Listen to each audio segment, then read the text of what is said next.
Hello everyone, we are already in week 7.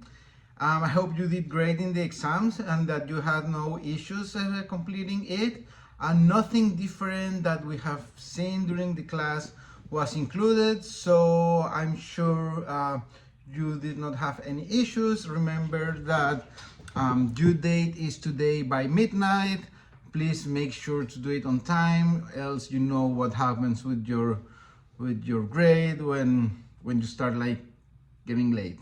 So I want to make a short recap on where we are and what we have covered so far. So we had this introduction about some fundamentals of what a place is, including the location and the characteristics and attributes that can be used to differentiate it.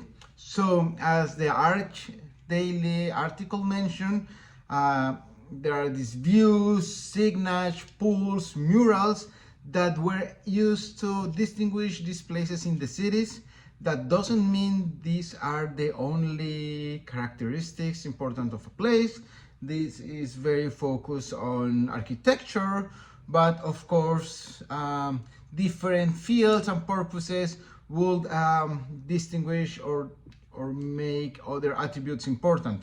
Think about how land is used, what crops are present, how polluted or clean a place is, how many historical artifacts are there, how many families live there, the level of income. So all these characteristics are important to or are significant to a place, and different fields or different topics focus on different of them.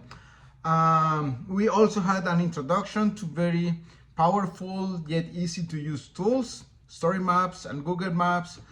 Some of you included additional details into your maps, the main names of the places, maybe some photos, and this was great for the first try.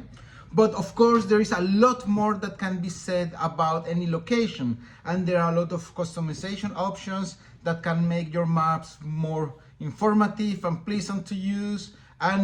But for that, to distinguish them, we need data. We need some piece of information that tells something about the place, and a type of data that makes sense of both for us and as well as for machines.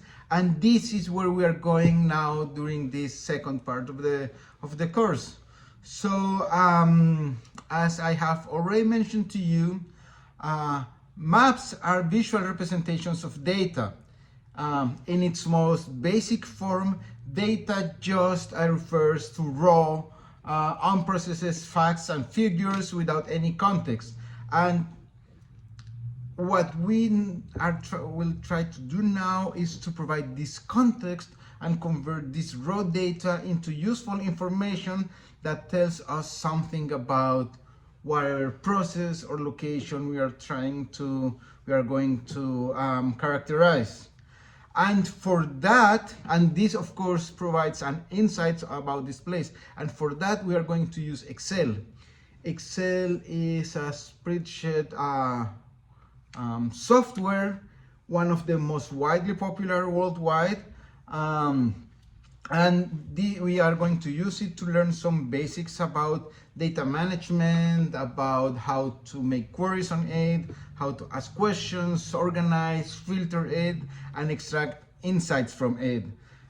It is important not just for your for this class, but being data literate and being familiar at least with some of the basics of Excel is something that almost everyone needs at some moment in their lives, be it for your jobs, to run your own businesses, or even for something as basic as household budgeting.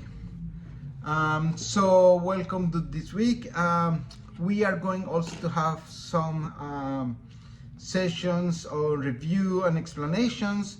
I will set a survey shortly after this, so please make sure to answer it, to set time that suits the most of you.